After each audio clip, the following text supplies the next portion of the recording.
بسم اللہ الرحمن الرحیم۔ السلام علیکم ورحمۃ اللہ۔ عورتیں تراویح کی نماز کیسے پڑھیں؟ تراویح پڑھنے کا آسان طریقہ سیکھیں۔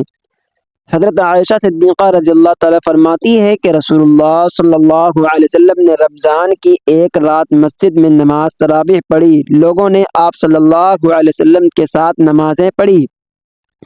پھر دوسری رات کی نماز میں شرکائیں زیادہ ہو گئیں۔ تیسری یا چوتھی رات آپ صلی اللہ علیہ وسلم نماز تراویح کے لیے مسجد میں تشریف نہ لائے اور صبح کو فرمایا کہ میں نے تمہارا شوق دیکھ لیا اور میں اس ڈر سے نہیں آیا کہ کہیں یہ نماز تم پر رمضان میں فرض نہ کر دی جائے۔ چونکہ رسول اللہ صلی اللہ علیہ وسلم نے خود اپنے خلفائے راشدین کے سنت پر عمل کرنے کا تاکیدی حکم دیا ہے، لہٰذا ان کا کیا ہوا عمل بھی خود رسول اللہ صلی اللہ علیہ وسلم کی سنت کی مانند ہے، اور ان کی اطاعت بھی رسول اللہ صلی اللہ علیہ وسلم کی ہی اطاعت ہے۔ لہٰذا جب حضرت عمر رضی اللہ تعالی عنہ، جو خود خلیفہ راشد عشرہ مبشرہ میں سے ایک اور بہت بڑے فضائل کے حامل ہیں، انہوں نے جلیل القدر صحابہ کرام رضی اللہ عنہم کی موجودگی میں رمضان المبارک میں باجماعت تراویح کا اہتمام کروایا تو سب نے اس کی تحسین کی، کسی ایک نے بھی نکیر نہیں کی۔ اس لیے تراویح کی نماز سنت مؤکدہ ہے۔ حضور صلی اللہ علیہ وسلم کے بعد سیدنا ابو بکر صدیق رضی اللہ تعالی عنہ کے دور خلافت میں داخلی اور خارجی فتنوں کی کثرت اور مدت خلافت کی بنا پر اس سنت عظیمہ کے قیام کا موقع نہ مل سکا، لیکن سیدنا عمر فاروق رضی اللہ عنہ نے اپنے دور خلافت میں اس سنت کو جو عارض کی بنا پر موقوف تھی، لیکن اب وہ عارض چونکہ باقی نہیں رہا تھا، اس سنت کو جاری فرما دیا۔ مولا علی قاری علامہ طیبی کے حوالے سے نقل کرتے ہیں، اگرچہ تراویح باجماعت حضرت ابو بکر رضی اللہ تعالی عنہ کے زمانے میں نہیں تھی، لیکن چونکہ حضور اکرم صلی اللہ علیہ وسلم نے اسے پڑھا تھا اور حضرت عمر رضی اللہ تعالی عنہ ان لوگوں میں تھے جو اس حقیقت سے باخبر تھے، انہوں نے دائمی طور پر جاری فرما دیا تو انہوں نے اس کا بھی اجر ہے، قیامت تک جو لوگ عمل کرتے رہیں گے ان کا بھی اجر ہے۔ بخاری شریف میں حضرت عائشہ رضی اللہ عنہ کی روایت میں ہے، ایک رات رسول اللہ صلی اللہ علیہ وسلم مسجد میں تشریف لائے اور نماز پڑھی، لوگوں نے بھی آپ کے ساتھ نماز پڑھی۔ ان نمازیوں نے صبح ہونے پر دوسرے لوگوں کو بھی بتایا تو دوسری رات مجمع بہت بڑھ گیا اور حضرت صلی اللہ علیہ وسلم کے ساتھ لوگوں نے نماز ادا کی۔ باتیں سن کر لوگ بہت اکٹھے ہو گئے، حتیٰ کہ مسجد تنگ و امانی ظاہر ہونے لگی۔ اس شب کی صبح کی نماز سے فارغ ہو کر حضرت صلی اللہ علیہ وسلم نے لوگوں پر متوجہ ہو کر ارشاد فرمایا کہ میں خطرہ محسوس کرتا ہوں کہ کہیں نماز تم پر یہ فرض نہ کر دی جائے اور پھر تم اسے پڑھ نہ سکو گے۔ تراویح کی نماز جس طرح مردوں کے لیے پڑھنا ضروری ہے، اس طرح عورتوں کے لیے بھی اس نماز کو پڑھنا ضروری ہے۔ بہت سی خواتین اس غلط فہمی کا شکار ہوتی ہے، وہ یہ سمجھتی ہے کہ شاید تراویح کی نماز صرف مردوں کے لیے پڑھنا ضروری ہے، عورتوں کے لیے اس نماز کو پڑھنا ضروری نہیں، حالانکہ یہ بہت بڑی غلط فہمی ہے۔ یاد رکھیے گا، تراویح کی نماز سنت مؤکدہ ہے، بغیر کسی شرعی عذر کے۔ اگر اس کو چھوڑیں گے تو گناہ گار ہوں گے۔ مرد بھی پڑھیں گے اور عورتوں کے لیے بھی اس نماز کو پڑھنا ضروری ہے۔ اگر عورتیں اس نماز کو بغیر کسی شرعی عذر کے چھوڑیں گی تو گناہ گار ہوگی، اس لیے عورتیں بھی اس نماز کو ضرور پڑھیں۔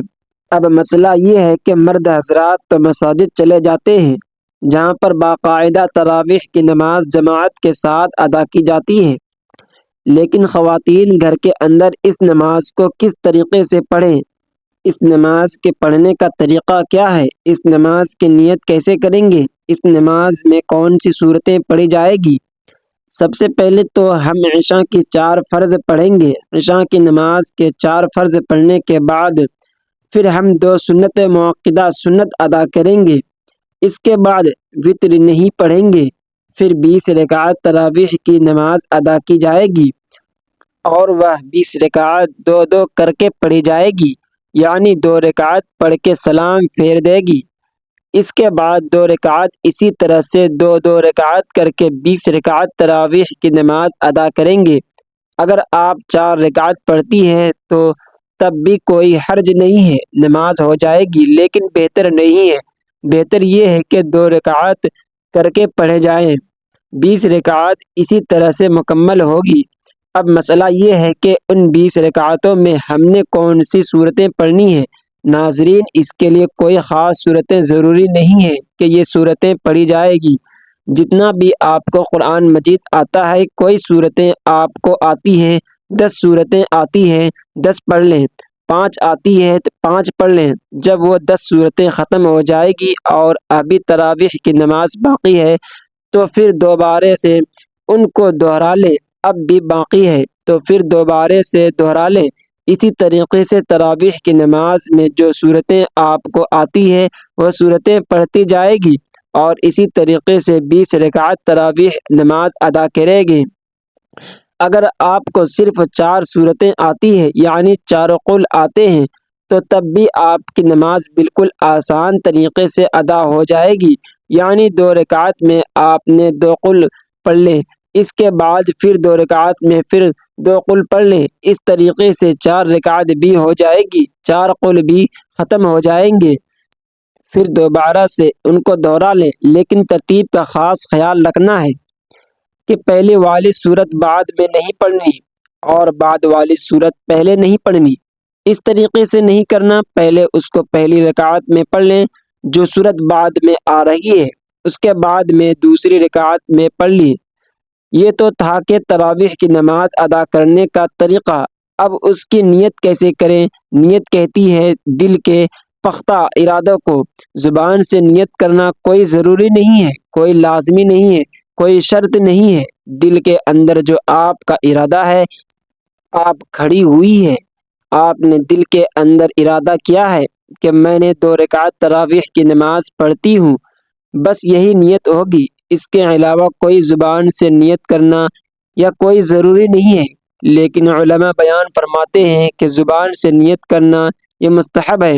اگر آپ زبان سے نیت کریں تو اس طرح بھی کر سکتے ہیں، میں نیت کرتی ہوں 2 رکعت نماز تراویح واسطے اللہ تبارک و تعالیٰ کے منہ میرے کعبہ شریف کے، اللہ اکبر۔ یہ طریقہ ہے نیت کرنے کا زبان سے، لیکن کوئی ضروری نہیں ہے۔ 20 رکعت ختم ہو جانے کے بعد پھر وتر کی نماز پڑھی جائے گی، کیونکہ ہم نے پہلے وتر کی نماز نہیں پڑھی تھی۔ پھر چاہے تو آگے نفل بھی پڑھ سکتے ہیں، چاہے تو نہ پڑھیں، وہ آپ کی مرضی ہے۔ وتر پڑھنے کے بعد آپ کی نماز ختم ہو جائے گی۔ یہ نماز تراویح ادا کرنے کا طریقہ ہے۔ عورتوں کے لیے بہتر یہی ہے کہ تنہا تراویح کی نماز پڑھ لیں۔ اگر گھر میں جماعت ہو رہی ہے تو جماعت میں بھی شریک ہو سکتی ہے، لیکن عورتوں کا امامت کرنا درست نہیں۔ عورتوں کی امامت کی کئی صورتیں ہیں۔ کوئی حافظہ خاتون ہے، وہ اپنے گھر کے مرد اور عورت کی امامت کرے، یہ ناجائز ہے، اس لیے کہ عورتیں مردوں کی امامت نہیں کر سکتی ہے۔ خیر القرون میں اس کی کوئی مثال نہیں ہے۔ حضرات صحابیات میں بعض بہت بلند مقام کی حامل تھی۔ حضرت عائشہ رضی اللہ عنہ کا عمل و تقوی میں صحابہ کی نگاہ میں بلند مقام تھا۔ حضرات صحابہ مشکل و مسائل میں ان سے رجوع کیا کرتے تھے، لیکن کوئی ایک واقعہ بھی ایسا مذکور نہیں ہے کہ عورتوں نے مردوں کی امامت کی ہو۔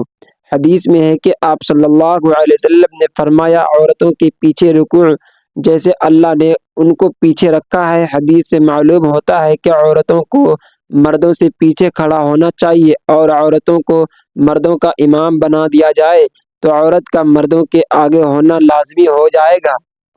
اس لیے عورتوں کے لیے مردوں کی امامت کرنا ناجائز اور حرام ہے۔ موجود حالات میں بعض لوگوں نے یہ بھی سوال کیا ہے کہ گھر میں حافظہ عورت ہے اور وہ مرد میں کوئی بھی امامت کرنے کا اہل نہیں ہے، اور یہ مرد کو زیادہ قرآن یاد نہیں ہے، تو کیا عورت اپنے محرم مردوں کی امامت کر سکتی ہے؟ ظاہر ہے کہ اس کا حکم بھی عدم جواز کا ہے، البتہ اگر اپنے گھر میں ہی تراویح کی جماعت ہو رہی ہو اور گھر کا مرد ہی گھر میں تراویح کی امامت کرے اور اس کے پیچھے کچھ مرد ہو اور گھر کی ہی کچھ عورتیں پردے میں اس کی اقتداء میں ہو، باہر سے عورتیں نہ آتی ہو اور امام عورتوں کی امامت کی نیت کرے تو اس طرح عورتوں کے لیے تراویح کی نماز میں شرکت کرنا درست ہے، اس میں کوئی قباحت نہیں۔ اسی طرح اگر امام تنہا ہو، یعنی اس کے علاوہ کوئی دوسرا مرد نہ ہو اور مقتدی سب گھر کی عورتیں ہوں اور عورتوں میں امام کی کوئی محرم خاتون بھی موجود ہو اور امام عورتوں کی امام کی نیت بھی کرے تو اس صورت میں بھی تراویح درست ہے۔ گھر کی جو خواتین امام کے لیے نامحرم ہو وہ پردہ کا اہتمام کر کے شریک ہو۔ اللہ تعالیٰ سے دعا ہے کہ اللہ پاک ہمیں دین کی سمجھ عطا فرمائے، آمین۔